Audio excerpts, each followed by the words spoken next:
And good morning. Welcome back to this second attempt of this resupply mission to the International Space Station. The voice of James Brierton here in Charlotte, joining us again this morning. Central Time, we also towards have the end of the launch window. NASA Ambassador Tony Rice. Tony, welcome back. I see you're home now as opposed to being sitting outside of Fredericksburg where you were yesterday, but are you going to be running outside to hopefully catch this in the morning sky? Yeah, that's the plan. So I'll hang with you as long as makes sense and actually makes sense past T0, so we can watch it lift off here on the NASA TV feed, and then wander outside and look to the northeast and see if we can see it rise above the curvature of the Earth. Yeah, that's the incredible thing about this launch, and I think the thing that so many people are looking forward to this morning Go ahead, Core 1. is the possibility of seeing this in the sky. Required. Just listening to some of the ongoing comms here. And Prop 2, ARM OCCS for no adjustment to fuel level. Streaming with you this morning on the Carolina Weather Group, and also saying hello to everyone on WCNC Plus. OCCS, ACDC is armed. ACDC confirmed. Now, Tony, I'm noticing on NASA TV's coverage, they've still got a countdown clock of just under 15 minutes. I think you and I were discussing they're probably going to be holding here, we think. Yeah, it sounds like they're adding, there's several built-in holds in most launches where they are able to get a couple of things checked off their list, and didn't quite catch what was going on, but looks like they're extending one of those holds by a little bit of time to do a little more work there. But the launch is still on. I believe they'll probably mention again with the new T0 time, and it sounds like they're extending it by about 5 minutes. The launch should be a little bit later than originally expected, but that tells us a little something about the vehicle. Team step 403 is not required. LCTV, we are red. We have a red range for boat power. Okay, sounds like a boat just wandered into No the launch area. What time is it? Two. Oh, you can hear That's got to be the station. most frustrating Go ahead, Exactly. of all the Are you ready to conditions. execute these black lines? I do not have those steps, sir. So Okay. it's Can you take calls from LC, starting with initiate evacuation of fuel cavities? At the VIC utility power control tab, select VVP. And you would so like it's me to open 5:15. VVP, correct? LC hold. If Papa. they're able to LC clear hold, that boat standing out of the by. area, I thought that's what LC, this is I LC. just Yeah. heard. They definitely have a red We have range, which means call. yeah, they're not going to be able to launch right now. And Ops 1 and LCB advised, I'm going to go ahead and forward these steps to both of you again one more time. Stand by. Okay.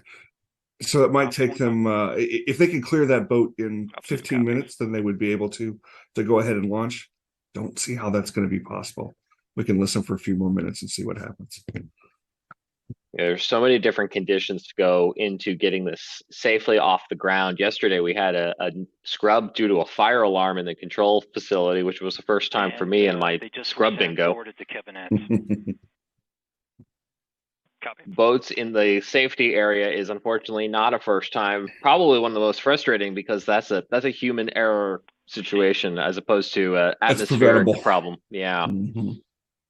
Yeah, so the way it works is on countdown 1, or you go for step there's 404, transfer two Cygnus sets of to launch warnings mode. that go out that are issued by NASA, and they go out inward. days in advance. One is handled by the FAA. There's a corridor extending from the ground upwards, to space, basically, that for aircraft to avoid. And those are very well known and very well respected. That's a good way to lose your pilot's license by violating one of those. Dangerous situation. There's another and those are called notices to airmen. And then there's a notices to mariners, NOTAMs, LC on countdown 1. that are expressed in We're coordinates. working They draw a box it's out in the one of ocean. our, And it's basically a no-go zone. boats had an engine failure and drifting. We're trying to see if we can work an issue now. Okay, copy. Okay. That. So- Advise your launch time on the clock is still the previous T0. So the boat's got an engine problem is what it sounds like as we continue to listen into comms there from Wallops. Can you meet me on mission director? So now they're going to go have a conversation with the mission director. Yeah, that's probably never good for those of us banking on getting this thing off the ground. So many folks waking up potentially here for the second morning in a row, hoping to see this launch across so much of the East Coast. I've got a map we can pop up here on the screen. But, and we have if entered we our 5-minute hold. We're in a 5-minute hold. We can see that the launch facility there in coastal Virginia, weather permitting, would allow us to see the launch, the vapor trail of this rocket within mere seconds to upwards of a minute or two post-launch, possibly as far inland as here in Charlotte, North Carolina, even as far as places like Pittsburgh and Pennsylvania. So this is a pretty big bullseye for this launch. The closer you are to the coast of Virginia, the sooner it will appear in the sky. But Tony, I guess due to the time change in the sunrise here, I know Brad Panovich was tweeting that because of the sunrise and its continuation until 6:50 a.m. this morning, that vapor trail might actually be visible for a little while. Brad was thinking. Yeah, it's very, very possible. And what's going on there is, while it's nice and dark outside right now, if you think about the Earth's rotation, the sun's obviously not moving here. It's the Earth that's moving. As the Earth rotates, the sun is shining into the upper atmosphere first, and then that sunlight starts to come down. So while it's nice and dark here on the ground, that upper atmosphere where the vapor trail from the rocket exists is getting illuminated by that sunlight. And what's really cool is in that upper atmosphere, the pressure goes down and down and down.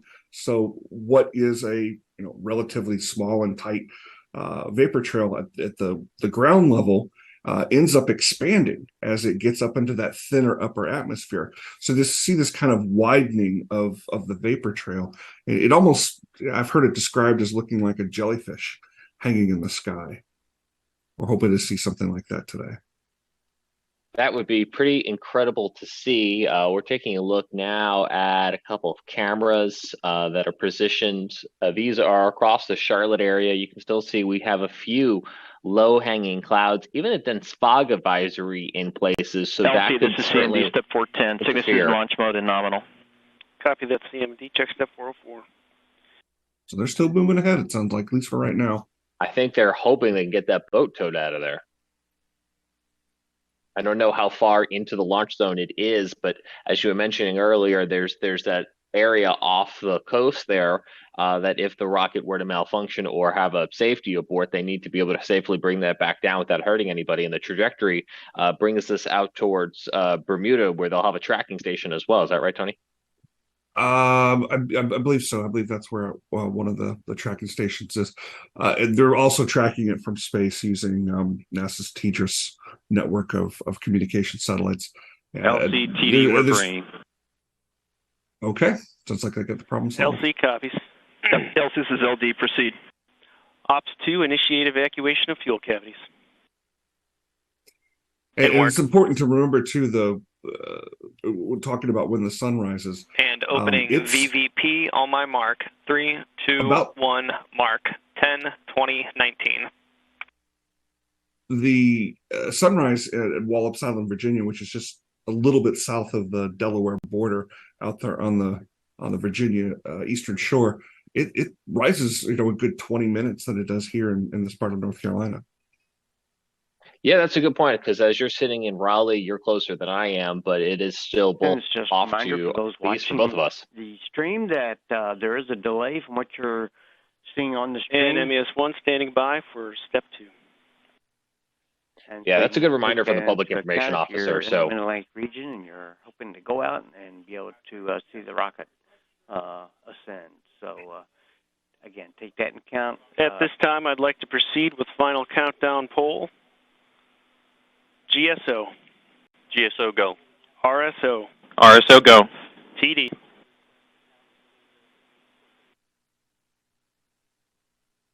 TD's go. Prop lead. Lead is go. Stage 1. Stage 1 is go. MES1. MES1 is go. GCE. GC is go. ACE. ACE is go. Mars. Mars is go. CMD. CMD, go. LD. LD is go. NG. Northrop Grumman is proud to honor a renowned NASA astronaut and the first American woman in space, Dr. Sally Ride. Sally was a true space pioneer and also a tireless advocate for improving STEM literacy for children, especially young girls.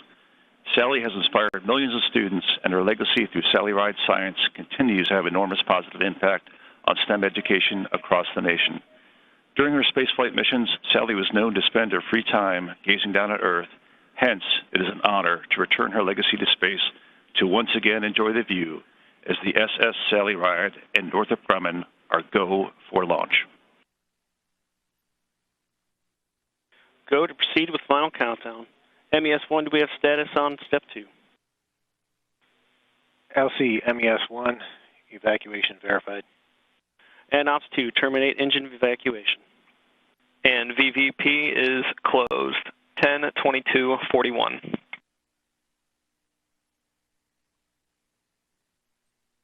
And Oscar 4, Ops-2, activate VZD. And opening standby 1.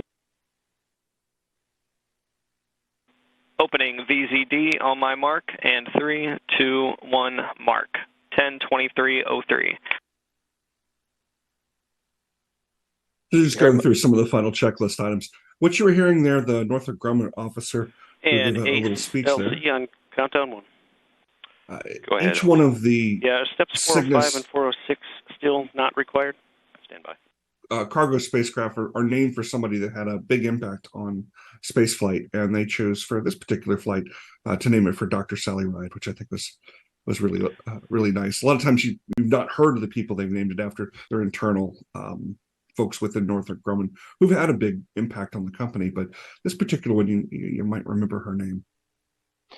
Yeah, certainly a public figure, one well known in history, and then is what we were hearing. Ready for ACS enable? Step 414. About 9 minutes left in the countdown. A-firm Ops-1 Hoping to enables see this ACS VDMs. in a sky near you. You're going to want to be outside within about 5 minutes. LC Ops-1, AC VDMs, internal power on. And even at the delay, you can hang here until we see it launch, and then head outside. LC Elect 1, ACS VDMs enabled. Voltage nominal, ODM commands clear. Copy that. Check steps 414 and 415. LC 405. And the path the rocket's going to be taking is to the south, so it'll be traveling from the left to your right. Copy that. It's quite the week to be a spaceman. We'll run those after Oscar 8. Copy. Assuming we get this rocket off, we got the lunar eclipse tomorrow. Concur. That'll also be visible in much of our sky around the same time tomorrow. Go. And LC Site Control, GN2 conditioning initiated. And then we have a launch of the JPSS-2 weather satellite rescheduled for later in the week. 3, 2, 1, mark. 10:25:05.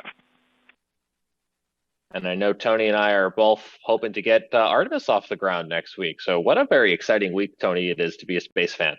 It would be nice to get that thing off the pad. Trajectory file for launch operation. Are you ready for me to deactivate VCD? LC GNC1, go. Trajectory file is go. LC MES1 on countdown. VCD closed. Sorry, GNC1, you got stepped on. LC GNC1, no trajectory file change is required. Trajectory file 1 is good. Copy that. 408, not required. 409, not required. CMD report status of Cygnus. VRG deactivated. LC MES1 on countdown. LC CMD good. Cygnus good. LC Ops 2 steps through Oscar 8 complete.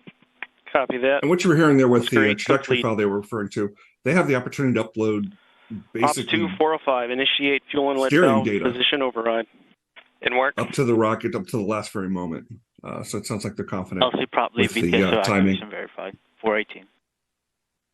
Because keep in mind, this is going to the International Space Station, so they're chasing. And auto sequence something in FIV space, position override selected. And that's why these launch windows are so very, very fuel inlet important. valve position override status indicates active. It was only about a 5 minute long window, I believe, right? Yeah, and you can tell a lot about the rocket and the launch vehicle in general based on how big the launch window is. Those that have very, very tight And windows, LC like the Site SpaceX Control, Falcon Step 9, 421, AFBA ECS transfer to GN2 confirmed. they don't have a whole lot of ability to steer, once they launch, to put them back into the right corridor to chase down the space station and be able to dock with it. These vehicles, like the Antares, have some steering ability, and when you are launching a little bit later, the Earth continues to rotate, and but you have to steer back into the right corridor to be able to catch up with station. So it sounds like they're pretty confident in the timing that they're doing with a little bit later T0. Yeah, I think they're using their wiggle room here. Yep. With a 5:32 a.m. launch. Initialized. It was originally going to be 5:27, right about now. Right. And the SpaceX Falcon 9 chooses to have a second long launch window and take out a little bit of steering ability that vehicle has, mostly to trade off fuel for payload. Allows them to carry a little bit greater payload instead of having more fuel on board to be able to do a little more storing. They'd rather come back the next day and try a launch again. Elect 1, report avionics internal power status. So when this does launch, and especially if you're closer to the launch site, if you're up in the Tidewater area of Virginia or closer to Elizabeth City, North Carolina, you might actually see it disappear in the sky for a period of time. And what you're seeing is that first stage cutting off, and the vehicle will coast for about a minute's time before the second stage lights. Then you'll see it come into view again. But here in Raleigh and out closer to Charlotte, LC Elect 1, SNAs, ODMs, all armed. It really doesn't become visible until that second stage lights. We have some cameras pointed off to the north and to the east. Confirm engine priming status is verified. And we will see along with you whether or not it is visible from our locations. We do have some clouds and some fog across the Carolinas, but weather permitting, there is potential to view this all along the East Coast, which is will be active at T-3 minutes. Quite the public interest here. T-3 minutes. As Tony mentioned, we're carrying supplies to the International Space Station in a cargo capsule named for Sally Ride. Alarm clocks and desiccant dryers running amok. We are on schedule. FC commanded to flight mode. Running amok. Whatever could that mean? Auto sequence startup.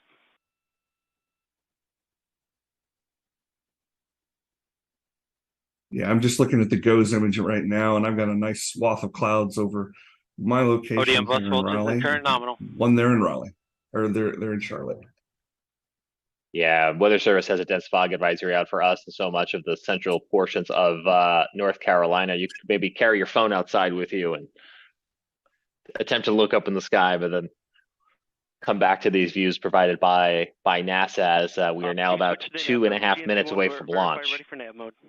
LC GNC1, or nav ready for nav. Ops 2, switch to nav. LC Ops 2, switched to nav. LC GNC1, orb nav telemetry verified. Check steps through 438. T-2 minutes on my mark. Mark. 2 minutes and counting to the launch of this resupply mission to the International Space Station from NASA's launch facility in Wallops, Virginia, there along the coast. Now's a good time to head outside. We're not adding any delay to this broadcast, but due to the inherent nature of streaming, the broadcast is going to naturally be about a minute or so behind reality. So although it will take, as Tony mentioned, a minute to 3 minutes in order for this to appear in your sky, assuming you have visibility where you are, it never hurts to be 30 seconds. Out there here as we're coming down to the last 90 seconds of launch. Tony, any last words you wanted to get in before I know you'll be stepping outside momentarily there in Raleigh with the hope of seeing this in your sky? Nope. Look to the northeast. Look for a yellow dot moving from the left to the right, and then give it a little bit of time. They're minutes after that to see if that the vapor trail, the exhaust from the engines, if that begins to be lit in the upper sky. And as you mentioned earlier, they've been hanging there for a little while. So check back later in the morning. All right, as we come down to 1 minute left in launch, we'll bring in some additional audio from the NASA TV commentary as well. And we'll be watching our network of cameras. And if you see it, certainly give us a tweet, post a picture. I know NASA will want to see it as well, as we are now under 1 minute from launch. T-minus 30 seconds. Godspeed, Doug Harvey.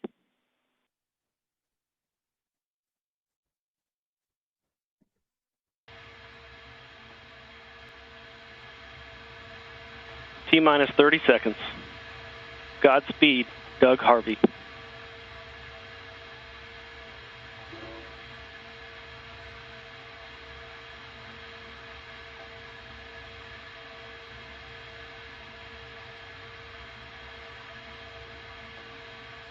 T-minus 10. 5, 4, 3, 2, 1. Engine ignition. We have liftoff. The Antares NG-18 launch vehicle from Wallops Flight. We have liftoff of Northrop Grumman's 18th Commercial Resupply Services mission. The SS Sally Ride has begun its journey to the International Space Station.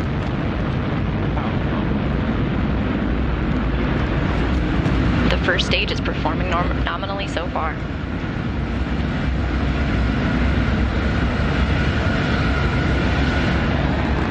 Here's operating steadily at 100% thrust.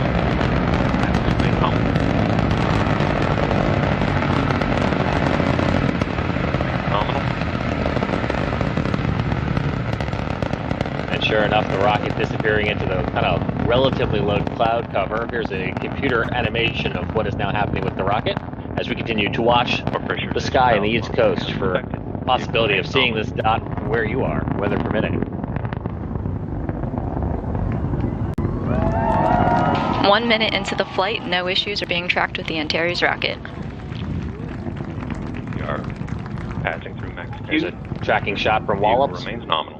Antares is passing through Max Q, the area of maximum dynamic pressure on the rocket. Power remains nominal. Passing through 50,000 feet. I got nothing. I lost it. It's gone. Attitude remains nominal. Passing through 5,000 feet per second. I believe what we're hearing, Tony, is the audio of some folks gathered there in Wallops outside watching the launch in person. Engines remain nominal, 100% thrust. Yeah, it is possible to see a launch that keep you a nice, safe distance away, but that's something it's on my bucket list to go out there and see a launch from Wallops. Passing through 100,000. We will have to join you for that as well. Power remains nominal. Now at the 2 minute mark, everything is going as planned. You're hearing the Wallops Range Control Center reporting a good flight of the Antares rocket. Vehicle attitude remains nominal. And I just love all this data that's coming down from the rocket, so you can see exactly what's going on. And no cameras on board this particular vehicle. Many other rockets be able to see the Earth pulling away live from a downward-looking camera. Not on this particular one, but core pressurization valves continue to function nominally. Yeah, it is not. So I'm going to step outside and see if I can see it from my location. I will wander back in and let you know if I saw something. Gun slow, throttle down. Throttle down is the precursor to main engine cutoff. MECO occurs Carolina. at the 3 minute 18 second mark of the flight, followed right after by first stage separation. And main engine cutoff. Coming up at the 3 minute mark, just seconds away from main engine are cutoff. Stage 1 separation. Watching carefully for any indication of this in the sky, but so many folks are dealing with what our tower camera in Dallas, North Carolina is looking at. You can actually see the very low cloud deck is below the camera on the tower camera. So this view over Gaston, North First stage Carolina separation shows confirmed from Wallops' Range Control Center, just as planned, about 6 seconds after main engine cutoff. Less than 20 seconds to go until fairing separation to unveil the Cygnus cargo spacecraft. Stage 2 ignition and approach. approximately 10 seconds. We have fairing separation. Good engine performance on stage 1. Separation.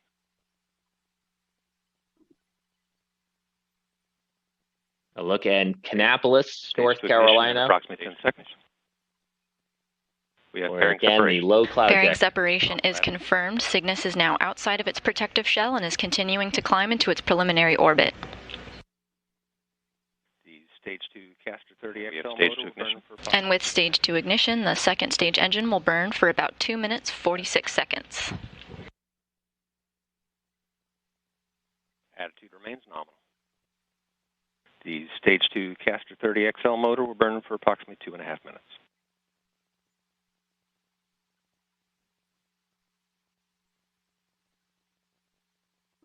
Attitude remains nominal.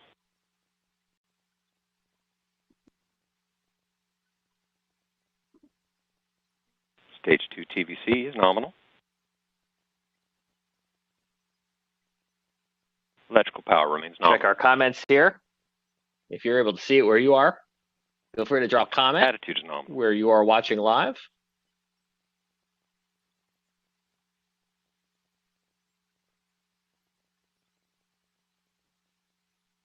Coming up on the 5-minute mark of the flight, with second stage burnout expected at the 6-minute 53-second mark of the flight. At the time of second stage burnout and orbital insertion, Cygnus will be at an orbital altitude of 109.5 miles or 176.2 kilometers. Attitude remains nominal.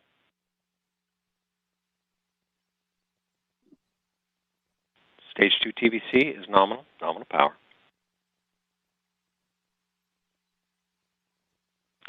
Attitude remains nominal.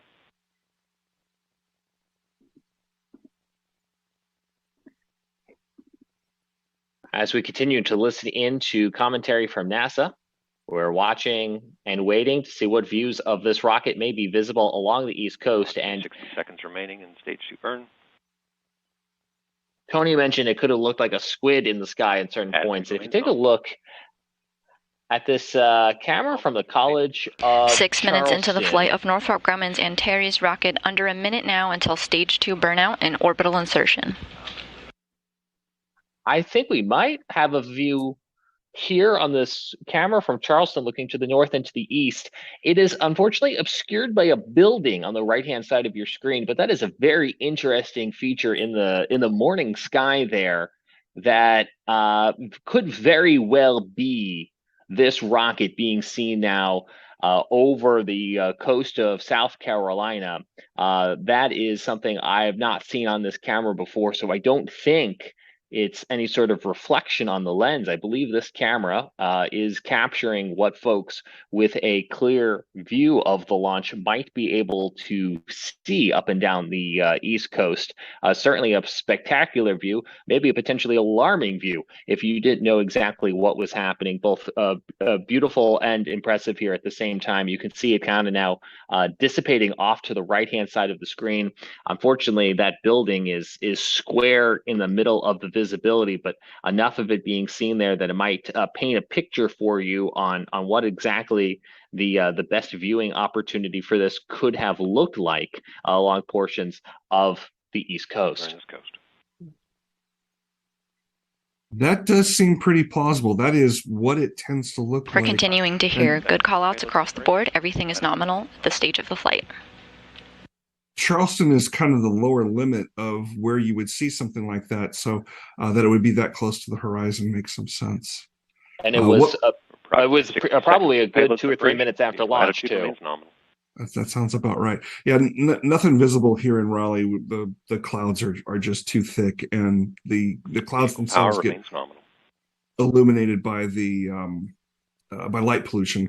In my case, coming from now Raleigh. 8 minutes into the flight, Antares continues to perform nominally to put the SS Sally Ride Cygnus on its way to the International Space Station. Spacecraft separation is expected in less than 1 minute. Power remains nominal. Approximately 30 seconds from payload separation. Yeah, that was a great camera choice. I think that's what we may have been seeing there. That might be the best out of all the cameras I have available to me, was that view from the College of Charleston.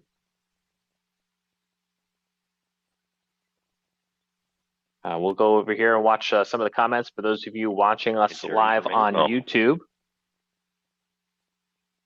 No visibility for Shelley in Spartanburg. Other folks waking up. Tony, I think it could be scary or impressive, depending on the situation, if you didn't know what was happening and you saw that in the sky.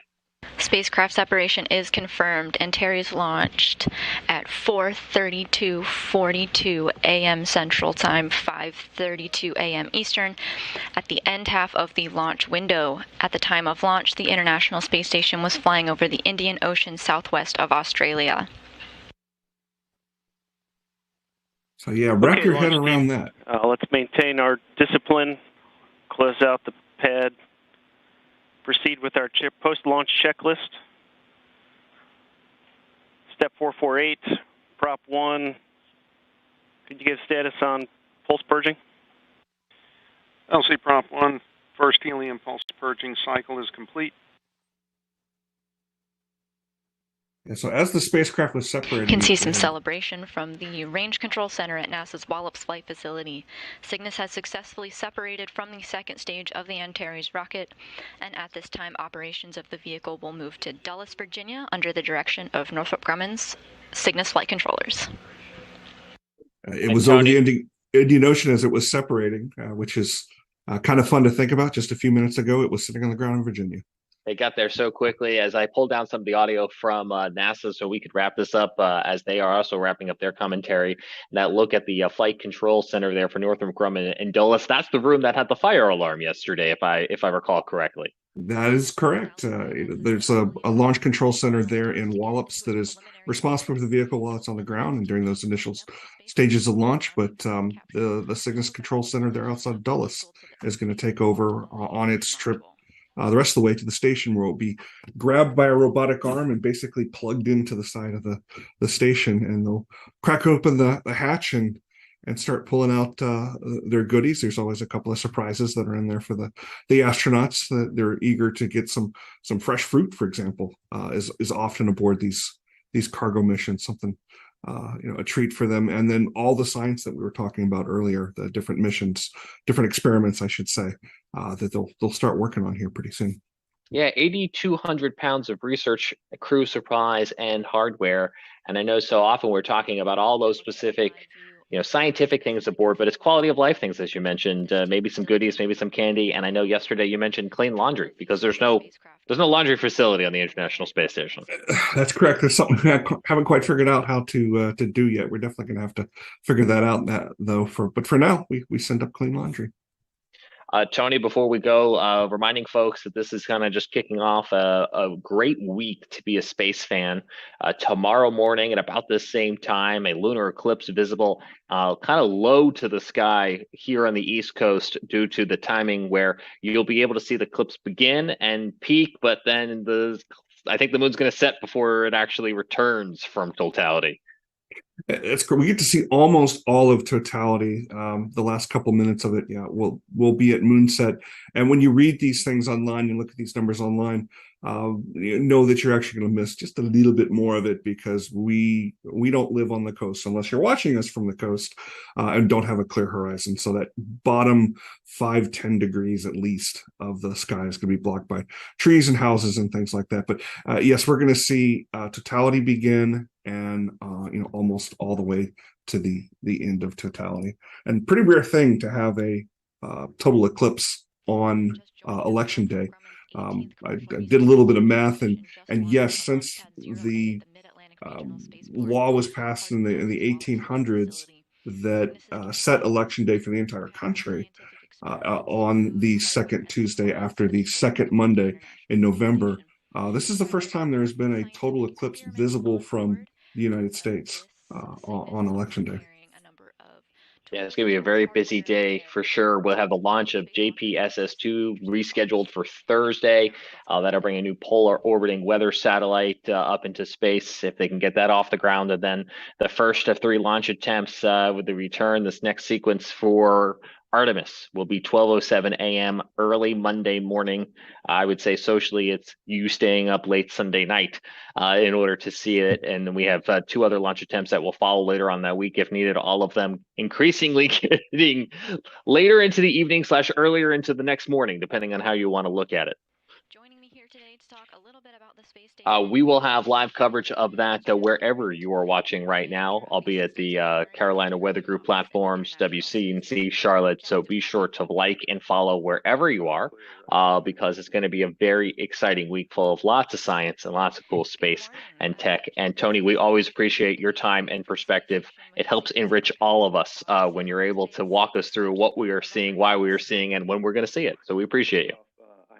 Thanks for getting up and watching it with me. Thank you for getting up and watching it with us as well.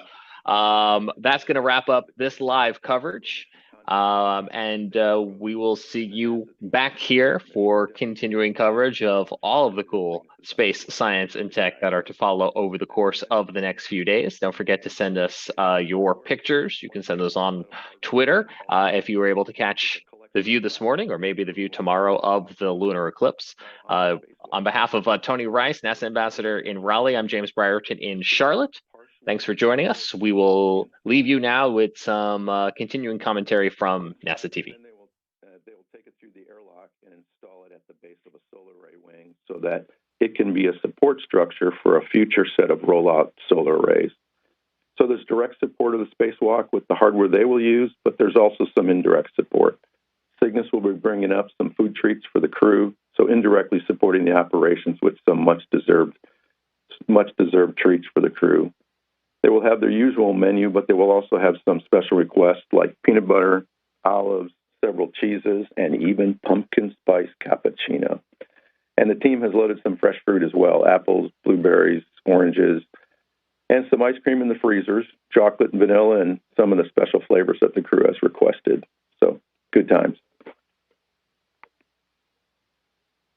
Jeff, that sounds awesome. And you were just talking to us about the numerous U.S. and Russian spacewalks that are coming up before the end of the year.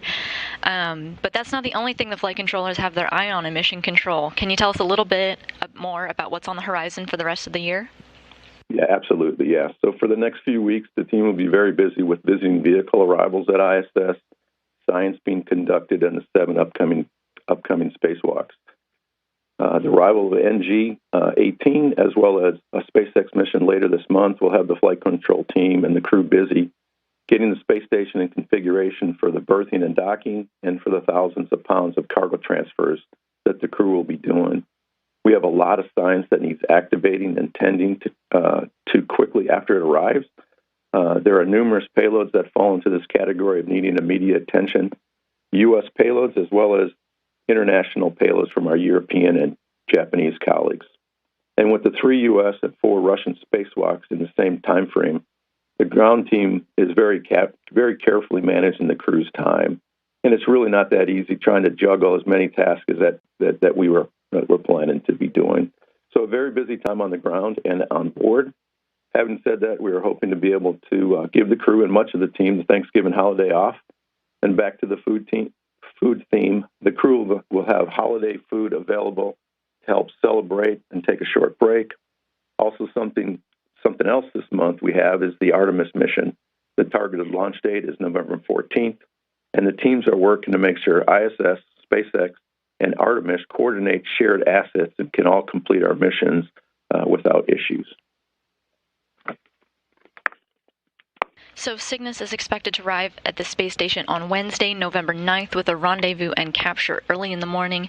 You were just talking to us about the crew members on board.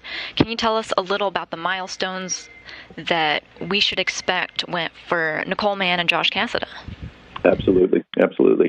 So, but before that even, the Northrop Grumman team will deploy the Cygnus solar arrays and conduct a series of burns using Cygnus thrusters to get the vehicle closer to the station. The space station team will be getting ready as well, putting the ISS solar arrays in a good orientation for the Cygnus approach. Cygnus will arrive in the vicinity of ISS, and then it will go through a series of holds and what I call resumes to methodically get closer and closer to the station.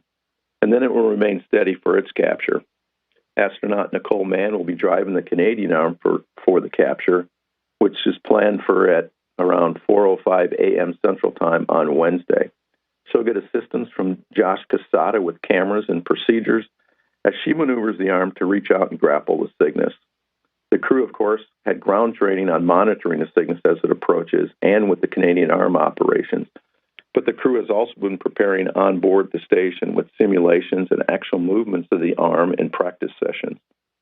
After capture, our ground control team will berth Cygnus to the Node 1 Unity module. And then after berthing, the crew will open the hatches, which should be done around noon Houston time on Wednesday. The team in space, as well as on the ground, have practiced all these activities and are ready to go.